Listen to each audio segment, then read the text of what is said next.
Bienvenidos a un nuevo vídeo, chicos. Seguramente te habrás preguntado en algún momento por qué vendes, por qué no vendes.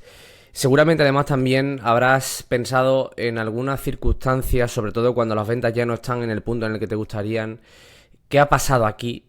¿Por qué realmente no he vendido si lo he hecho todo bien? ¿Por qué la persona luego no toma la decisión? ¿Por qué me dice que no? ¿Por qué me frustro? ¿Por qué? ¿Por qué? ¿Por qué? ¿Por qué? ¿Por qué? Y al final acabamos en un mismo punto. Y es, no habiendo obtenido en este caso esa venta, esa transacción, esa persona no habiendo solucionado su problema. Esta persona se queda sin solucionar su problema, tú te quedas pensando que no vales para vender o que esto no es lo tuyo o que este mes no llegas y que te replanteas el hecho de que si vales para esto o no y que a ver si en un futuro qué va a pasar contigo y entramos en modo supervivencia y al final, después de todo, pues ninguna parte de la ecuación sale beneficiada de todo esto cuando las dos partes quieren salir beneficiadas. Bueno, pues de esto vamos a hablar y vamos a explicar científicamente por qué no vendes. Y además lo he puesto así, o sea, ¿por qué no vendes? Aquí empieza todo. Una de las premisas más importantes de todo esto es entender por qué vendo y por qué no vendo. O sea, siempre lo diré, siempre lo defenderé, de verdad, no me cansaré de decirlo. Así que, por favor, vídeo formativo hoy de papel y boli. No sé cuánto tiempo va a durar, honestamente. O sea, lo voy a hacer conforme me salga y conforme me apetezca, porque creo que sabrás que no tengo ningún tipo de guión, folio en blanco y estructurarlo mínimamente. Me pongo aquí 3 ideas. Así que nada, vídeo súper importante, ¿eh? O sea, es vídeo aclaratorio que fundamentan las bases para poder empezar a entender el proceso de una forma diferente. Bueno, soy Pablo Luna, experto en neurociencia aplicada a la videollamada de venta, como siempre.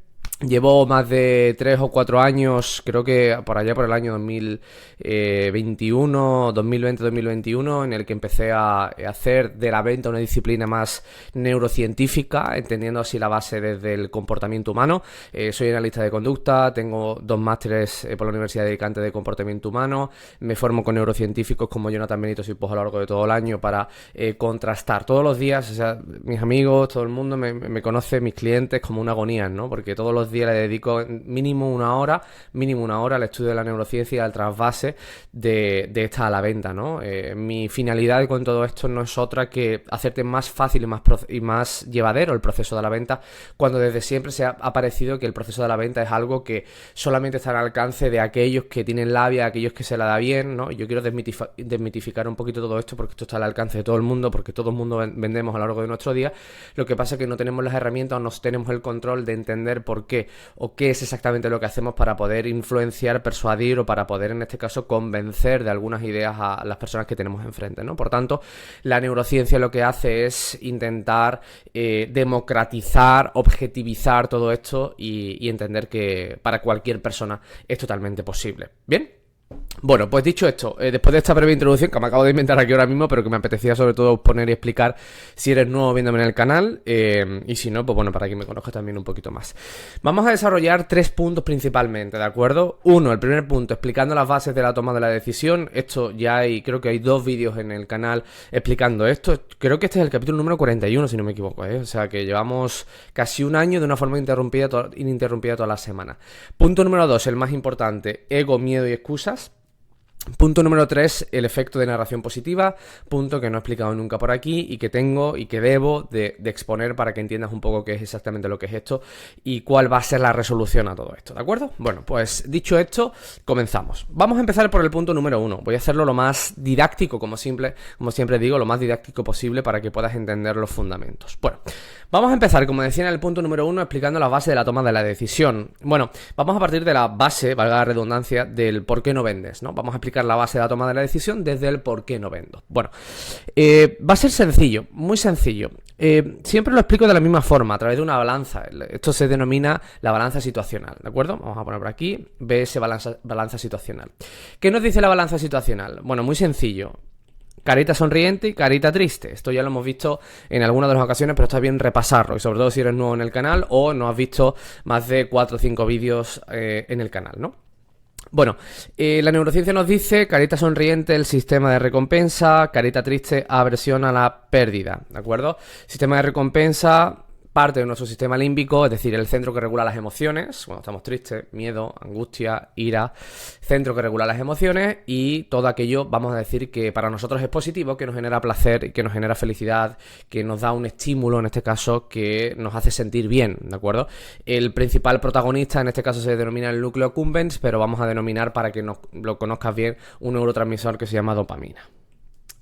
Bien, y luego por otro lado tenemos la aversión a la pérdida, que también forma parte del sistema límbico, y dentro del sistema límbico un apartado que se denomina ínsula y la amígdala. Seguramente la habrás escuchado, están relacionadas con el dolor, con el miedo, y también hay una hormona por aquí asociada que se llama cortisol, que está asociada con el estrés. Bien, por aquí fácil. Bueno, pues un bando, es decir, el sistema de recompensa a través de la dopamina, a través del núcleo accumbens, es todo aquello que dentro de una decisión a mí me hace tenerlo claro y que entiendo que va a haber un estímulo de mayor recompensa que de pérdida, ¿de acuerdo?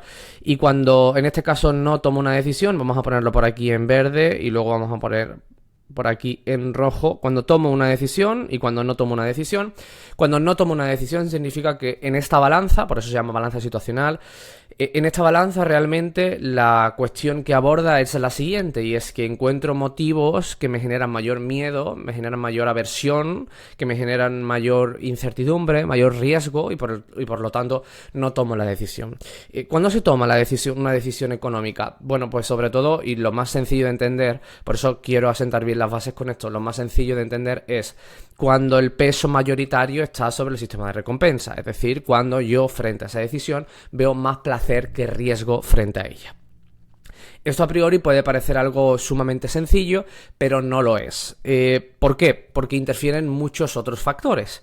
Por ejemplo, un factor clave en esto, y es que se ha más que demostrado que cuando nosotros sentimos que hay una decisión económica que interfiere una cuantía que nos hace sentir incómodos, es decir, no el hecho de ir a comprar el pan, no, sino comprar un servicio de nutrición, por ejemplo, que vale 400, 500, 600 euros, 1000 euros, el dinero que sea, una tele, un tal cual, tenemos que tener claro que se ha demostrado científicamente que el dinero, ¿de acuerdo?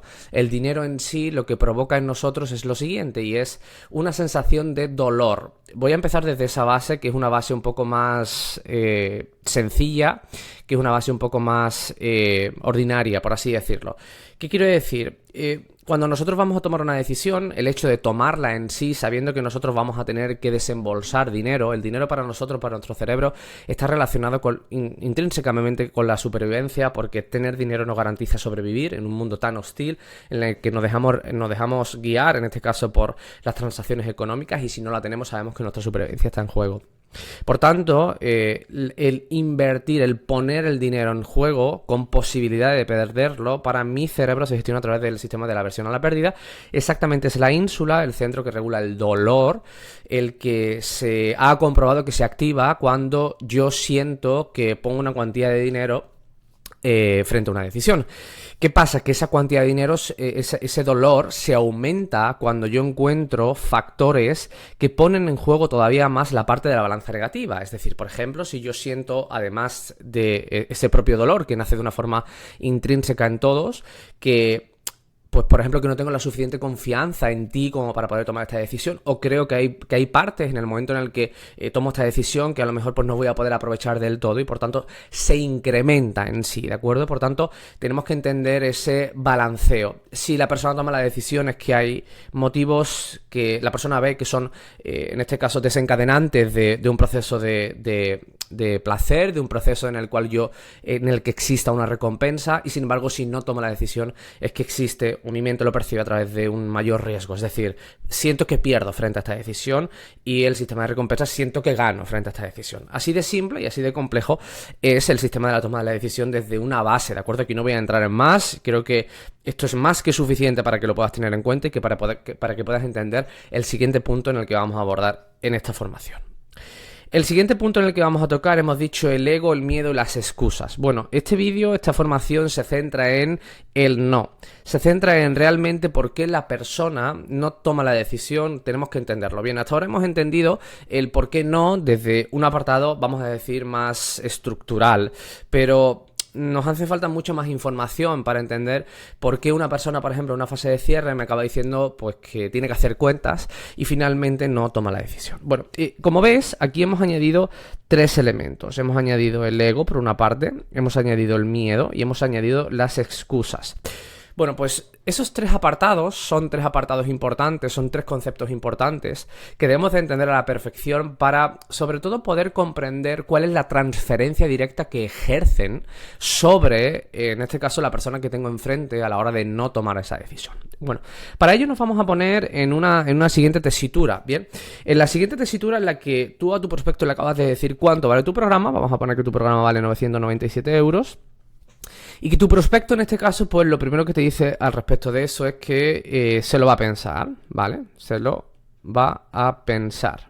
Bien, en el momento en el que el prospecto te dice se lo va a pensar, tú que sigues vídeos o que tienes una mínima formación en ventas, entenderás que la cuestión del me lo voy a pensar es una cuestión superflua. Quiero decir, no son motivos reales. De hecho, no es que no sean motivos reales, es que me lo voy a pensar no es nada concreto en sí, no es nada clarividente, ¿no? Son respuestas de bajo compromiso. A mí no me compromete en absoluto decirte me lo voy a pensar. Ahora, decirte que lo que tienes me parece caro y que no, a mí no me gusta, sí que me compromete mucho, ¿no? Entonces, son respuestas de un bajo compromiso. Realmente a mí, oye, pues yo te digo me lo voy a pensar y aquí ni uno gana ni pierde ni nadie se compromete con nadie, ¿no? Me voy aireoso de la situación porque no lo tengo claro. Pero lo que sí que tenemos nosotros claro es que hay algo que frena al hecho de tomar la decisión, ¿no? Hay un riesgo, hay un impedimento, hay un algo, ¿no? Bien, vamos a poner aquí que hay un... Lo vamos a denominar así, ¿de acuerdo? Hay un algo. No sé qué es lo que es, pero hay un algo. Bueno, tú que tienes un poquito de base frente a ese algo, pues preguntas y le preguntas, oye, ¿qué tienes que pensar? ¿Qué es eso que tienes que pensar? Da igual, como lo preguntes, como lo hagas. No me voy a centrar ahora mismo en eso, de hecho tenemos vídeos en el que explicamos exactamente cómo hay que proceder a esto. Pero bueno, vamos a pensar que llegas a una conclusión que la persona en el 95% de las ocasiones que haya un me lo voy a pensar, te aseguro que viene un económico. ¿Qué es un económico? Es decir, oye, pues mira, pues que esta cantidad de dinero yo la tengo que consultar en casa, con mi mujer, con quién, con tal, con cual, con lo que sea, tengo que hacer cuentas, tengo que ver, porque bueno, es una cantidad de dinero ahora mismo importante para tomármelo así ahora a bote pronto, ¿no? Bueno, pues aquí entramos en lo que hemos denominado el concepto ego, miedo y excusas, ¿de acuerdo? Que esto es importante que lo entendamos así. Bueno, ¿qué quiero decir con esto? Yo lo primero que quiero que entiendas para comprender por qué no vendes es lo siguiente, y es, normalmente voy a poner aquí el 95% de las veces que hay un me lo voy a pensar y que tú preguntes, va a haber un motivo económico detrás fundamentado en todo esto, ¿no? Y en el 95% de las veces, no es el, motivo real. Fíjate, en el 95% de las veces me lo dicen y en el 95% de las veces esto no es el motivo real. Bueno, ¿qué está pasando aquí? Porque hay esta dicotomía. ¿Por qué realmente se puede dar que haya una respuesta predefinida, haya una respuesta predecible y que a mí me haga el perder la capacidad de comprensión sobre el por qué no me están comprando? Bueno, pues esto tiene una lógica muy clara y muy simple. Pero antes, que es el concepto último que vamos a denominar, que se llama el efecto de narración positiva o efecto de narrativa positiva, pero antes de eso tenemos que entender lo siguiente, ¿no? Y es que normalmente cuando a mí una persona me dice que el factor económico es la causa por la que no tomo la decisión y yo, por ejemplo, le hago una división de cuota y esa división de cuota aún así el prospecto no toma la decisión, para mí ya empiezan mis alarmas a saltar, ¿no? Primero porque ya me he creído que lo que tú me estás diciendo es lo verídico, es decir, confío en ti. Oye, yo te he preguntado que por qué te lo tienes que pensar y claro, yo confío en la voluntad de que tú me digas exactamente el por qué te lo tienes que pensar, ¿no? Y por tanto recurres a un recurso que es el económico y yo, pues bueno, pues confío en que tengas buena fe y que me estás comentando exactamente lo que te pasa, que me estás comentando la verdad y que me estás diciendo que el motivo es económico, ¿no? Y al entender que el motivo es económico, pues yo con toda mi buena fe y con toda mi buena voluntad, pues te doy una solución a ese motivo económico, que te digo, bueno, si tú quieres lo podemos dividir en cuotas, ¿qué te parece? Y te dices, bueno, realmente aún así, déjame que me lo pienses, ¿no? Y ya, claro, y ahí es cuando te empiezan a surgir a ti los interrogantes y decir, bueno, ¿qué es lo que está pasando aquí? Es decir, ¿por qué una persona que me dice que el motivo es económico finalmente no acaba tomando la decisión si yo le estoy resolviendo el motivo económico? Bueno, pues porque aquí hay algo más, hay una parte de la película que realmente no has comprendido y que realmente no llegas a entender el por qué está sucediendo lo que está sucediendo. Bueno, parte importantísima. Bien, ¿qué explicación neurocientífica tiene esto y cómo vamos a hacer nosotros para poder comprender mejor todo esto y que nos genere mayor sensación de tranquilidad, de control, de seguridad y sobre todo de paz? Que estemos tranquilos, ¿no? Bueno, antes de eso, como decía, tenemos que ir entendiendo el papel del ego y el papel del miedo. Bueno, ¿por qué esto es importante, el papel del ego y el papel del miedo? Bueno, en el momento en el que yo te pregunto, ¿qué te pasa? Y me dices esto, y yo te doy una solución a eso, y tú me dices que aún así no, yo para mí ya empiezo a entender que me estás mintiendo, o que me estás poniendo excusas. Como siempre todo el mundo me pone, es que a mí me ponen muchas excusas, es que la gente no para de ponerse excusas, ¿no? Entonces aquí ya empezamos a generar el cómo yo voy a abordar esa situación. Yo estoy entendiendo que la persona no está siendo sincera conmigo y yo, pues en vez de intentar hacer por intentar entender mejor, empiezo a gestionar esta situación a través del ego. ¿Qué implica gestionarla a través del ego? Bueno, el ego, de hecho hay un capítulo que creo que es Ego y Sinceridad, puedes buscarlo en YouTube, ya que tenemos tantos, pues puedes buscarlo. El ego conforma un papel importantísimo en las relaciones sociales, sobre todo en términos de transacción, en términos de sinceridad, porque gestionar una videollamada, una venta a través del ego significa que realmente el único beneficiario, el único que realmente se beneficia de esta transacción soy yo. A mí realmente lo único que me interesa es pues que compres, que entres, tu dinero, ¿no? En el fondo, aunque por dentro yo, por fuera lo pinte yo de otra forma, pero en el fondo lo que me interesa es tu dinero. Por eso, cuando siento que eres incoherente con lo que me dices y con lo que haces, pues a mí me enfadas o yo me lo tomo a través de me estás mintiendo o me estás poniendo excusas una vez más y eso repercute directamente en mi actitud, ¿bien? Obviamente, si yo lo gestiono a través del ego, porque lo único que me importa es tu dinero y no el entender exactamente qué es lo que te pasa, pues obviamente va a repercutir, va a tener una transferencia absolutamente directa sobre mi comportamiento. ¿Y cómo tiene una transferencia directa sobre mi comportamiento? Pues muy sencillo. Al tener una transferencia directa sobre mi comportamiento me refiero a que, ¿cómo te sientes tú cuando alguien te miente? O mejor dicho aún, voy a reformular la pregunta de nuevo. ¿Cómo te sientes tú cuando sientes que alguien te está mintiendo, que te está dando una excusa por lo cual no va a hacer eso, ¿no? Pues obviamente te sientes mal, no solo porque va a confrontar con tus propios intereses, sino porque además estás entendiendo que hay una falta de lealtad, ¿no? O sea, no estás siendo sincero contigo y la falta de sinceridad para todos los seres humanos es un concepto bastante abrumador, porque hay una falta de comunicación y eso interfiere pues en las relaciones, interfiere en la confianza, interfiere en muchos elementos, ¿no? Por tanto, indiscutiblemente, si yo pienso que me están mintiendo, que se están excusando, para mí va a ser algo en el que va a haber una modificación de mi patrón conductual y eso va a repercutir sobre mi prospecto indudablemente, quiero que lo sepas, ¿no? Porque si mi prospecto siente que yo me enfado por algo, también va a cambiar su actitud. Si yo quiero que sea sincero conmigo y yo me enfado, va a ser menos sincero conmigo. No solo una transferencia directa de una transacción, en las relaciones con tu pareja, con tus amigos, con tus padres, con quien tú quieras, ¿no? La actitud conforma un elemento fundamental en todo esto. Yo diría que es esencial entenderlo desde esta perspectiva, ¿no? Por tanto, ocurren estos determinados factores. Claro, ¿por qué pongo aquí al lado miedo? Bueno, porque la transferencia de la gestión del ego tiene que ver con el miedo. Porque si yo lo único que quiero en ese momento es que la persona me compre y que está siguiendo un patrón de incoherencia. ¿Qué significa un patrón de incoherencia? Oye, me estás diciendo que es por un lado, pero realmente cuando yo te lo facilito me estás diciendo que es por otro, ¿no?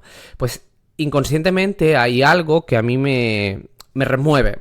Lo vamos a decir así. ¿Cuál es? Todo en la vida se basa, a través de nuestro cerebro, es decir, obviamente, se basa en la supervivencia, el sobrevivir, el hecho de permanecer vivos, ¿no? Para nuestro cerebro, cualquier cosa que sea poner en juego nuestra supervivencia pone modo alerta, pone modo alarma y hace que todos los sistemas de vigilancia se activen, ¿no? Y cuando yo siento que lo único que quiero en el proceso de la videollamada es que me compres y no me compras, indiscutiblemente tiene una transferencia directa sobre mi supervivencia, y es: si yo no consigo que tú me des dinero por el cual yo mantengo mi negocio y lo cual me da a poder comer y a poder subsistir, directa e indirectamente hay una gestión a través del ego que me protege. Es que tú solo me pones excusas, es que la gente, y empiezo a intentar racionalizar el proceso de una forma en la cual yo quede excluido y piense que el mundo va en contra mía y que voy a acabar muriendo por culpa del mundo entero, ¿no?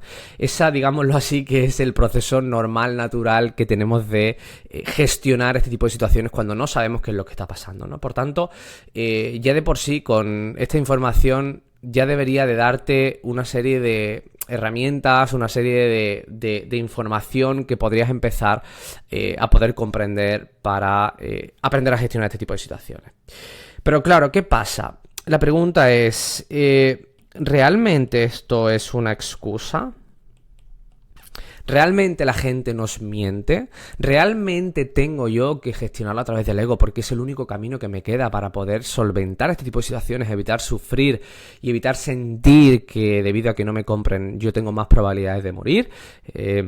Pues no, déjame decirte que es absolutamente todo lo contrario. De hecho, el término excusa o el término que hemos estado hablando antes, es decir, que la gente me mienta, hay una transferencia directa con el yo, ¿no? Con el propio ego, con mi propio interés. Pero vamos a intentar salir de esa situación, salir de esa percepción en la que el mundo va en contra mía y vamos a intentar objetivizar las cosas, que es algo que yo creo que deberíamos intentar hacer no solo en las ventas, sino en cualquier tipo de situaciones. Intentar objetivizar las cosas, salirnos, mirar en perspectiva, hacer una visión 360 grados y poder entender las cosas desde otro lado, ¿no? Que muchas veces es necesario una tercera persona que no influya en ninguna de las dos partes para poderte dar una visión diferente, como es el caso de los terapeutas, en las relaciones de pareja y demás, pero en estos casos pues solamente nos queda a nosotros poder comprender mejor la situación, porque obviamente entiendo que querrás cerrar más y querrás vivir mejor, más feliz, más contento, más en paz y poder tener una familia o lo que sea que quieras, o irte de viaje, lo que sea que quieras. Bueno, aquí es donde entra en juego el siguiente concepto que se llama el efecto de narración positiva. Bueno, vamos a intentar resumir esto de una forma clara, concisa y breve para que lo puedas entender. ¿Es realmente una excusa? ¿Es realmente una mentira? Bueno, pues déjame decirte que rotundamente no. O al menos nos compensa pensar que no. Voy a matizar esto. Cuando digo que nos compensa pensar que no, es que hay veces que, claro, obviamente yo me puedo excusar en algo para no afrontar ese otro. Pero lo que realmente pasa, si nos lo llevamos desde un apartado más neurocientífico, en la neurociencia en sí no se va a hablar nunca de mentir o de excusarse, se va a hablar de adaptación, ¿bien? Se va a hablar de este término, de cómo yo consigo adaptarme para sentirme lo menos mal posible, parece un concepto un poco lioso, pero es así. ¿Cómo consigo yo adaptarme frente a esto? ¿En qué consiste el término? Vamos a ponerlo por aquí. Narración positiva. ¿En qué consiste esto? Bueno, este efecto de narración positiva está basado en la teoría del intérprete de Michael Gazzaniga, bueno, un psicólogo.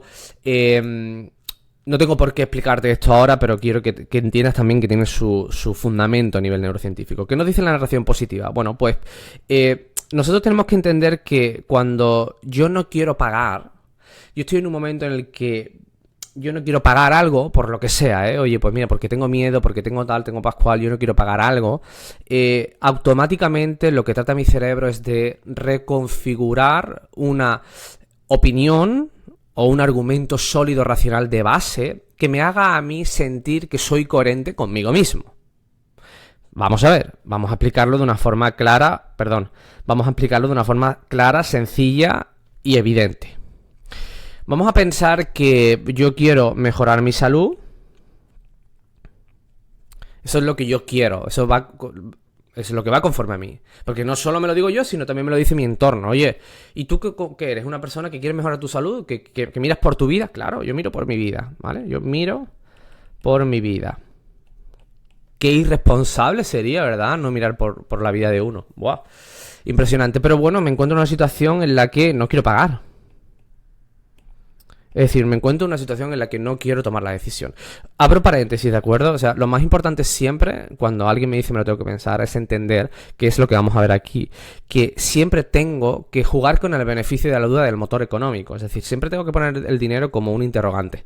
Como un interrogante a, oye, espérate, vamos a pensar que hay otras opciones, ¿no? ¿Por qué? ¿Por qué ocurre esto? ¿Qué pasa? Que en este momento se produce una disociación. Es decir, yo realmente en el momento en el que tengo dos bandos, puedo empezar a dudar exactamente de mi propia opinión incluso, ¿no? Que es un poco lo interesante de todo esto, ¿no? Que en términos un poquito más específicos ya creo que conocerá el efecto de disonancia cognitiva, ¿no? Es decir, realmente aquí, ¿qué es lo que soy? ¿De qué dudo? Y entra un conflicto identitario, ¿no? Es decir, yo quiero mejorar mi salud, pero no quiero pagar. Claro, y si no quiero pagar, el hecho de no querer pagar rechaza la idea de que quiero mejorar mi salud. Por tanto, ¿qué soy? ¿No? Ante eso, lo que hace mi cerebro es buscar una respuesta, en este caso una narración positiva, que justifique ese acto. Y que sea una justificación coherente, lógica, poco comprometedora y además, vamos a decir que irrefutable. Y lo que hace precisamente la confabulación de todos esos elementos es el dinero. Bien, ¿por qué? Porque el dinero, ¿de acuerdo?, me permite el tener una visión positiva de este tipo de situaciones para no dañar el concepto que tengo yo de mí mismo. Porque indudablemente el dinero es uno de esos factores que son lógicos. Es decir, si la moneda de cambio es la pasta y no la tengo, si la moneda de cambio es esto y carezco de ella, pues oye, no, esto le tengo que dar vuelta porque no puedo tomar la decisión, ¿no? Por tanto, ¿qué ocurre en estos momentos? Pues que en el momento en el que se produce esa disonancia cognitiva, el cerebro entra en modo de tengo que darle una lógica a todo esto, porque se genera propiamente tensión. Y en el momento en el que se genera tensión, oye, quiero mejorar mi salud, eso es lo que soy, lo que siento que soy, pero no lo quiero pagar, por los motivos que sean, que no es el dinero, ya lo sabemos. Claro, le tengo que dar una coherencia a todo esto. Tengo que cuidar mi imagen, mi autoimagen para mí mismo, es decir, mi seña de identidad. Por tanto, tengo que dar una justificación lógica de peso, que ahí es donde entra el concepto del intérprete. Y por esa razón y por ese motivo, el dinero es la parte, vamos a decirlo así, o la respuesta o el camino más lógico para cuidar mi autoimagen, mi identidad. Yo quiero mejorar mi salud, pero es que no lo tengo. Lo siento, pero yo quiero mejorar mi salud. Lo que no se puede es... Yo realmente me estoy dando cuenta que lo que no quiero es mejorar mi salud. Mi cerebro necesita justificarlo racionalmente con un motivo lógico de peso en una parte posterior. Por eso, esto ocurre en el 95% de las ocasiones. Piensa de verdad las veces que te hayan dicho me lo voy a pensar y las veces que te han dicho que es por motivo económico, ¿no? Por tanto, para entender la base del por qué no me compran, es necesario comprender esto como un iceberg, ¿no? Y entender que el dinero, cada vez que te digan que es dinero, es simplemente una punta del iceberg, pero lo importante está aquí debajo. Y que para acceder a esa parte, para acceder a realmente lo que hay debajo de todo eso, es muy necesario entender el papel de tu actitud como detonador para esa bajada del propio iceberg, porque mientras tú lo gestiones a través del ego y a través del miedo, más sensación de amenaza vas a generar en tu prospecto, menos sinceridad vas a obtener por su parte y más anclado en el dinero va a estar, es decir, en esa justificación lógica poco comprometedora. Porque claro, ¿qué pasaría si la persona realmente dice el motivo real en ese momento? Bueno, porque estaríamos hablando de otra película y además también hay un miedo muy fuerte por su parte, que es miedo a sentirse juzgado por ti mismo, miedo a que realmente pues, le puedes decir, oye, pues mira tal cosa... Tú piensas que no te conoce lo suficiente, al menos, ¿no? Como para poder entender que está en un terreno seguro para poder decir la verdad. Por tanto, es súper importante que tengas en cuenta este tipo de cuestiones para poder aprender a resolver y, sobre todo, acercarte más a la verdad de por qué realmente a mí no me compran. ¿Qué es exactamente lo que está pasando? Bueno, pues hoy ya lo tienes un poco más claro gracias a la neurociencia. Y al comportamiento humano, que también conforma un papel importantísimo en todo esto. Bueno, dicho esto, chicos, gracias una vez más, O sea, siempre os lo digo, si os gusta este tipo de vídeo, darle like y sobre todo, dejadme un comentario por aquí abajo que veáis que habéis llegado al final de vídeo, porque eso me da a mí un plus de energía cada vez que lo veo. Os lo digo de corazón. Muchas gracias, nos vemos en el siguiente. Chao.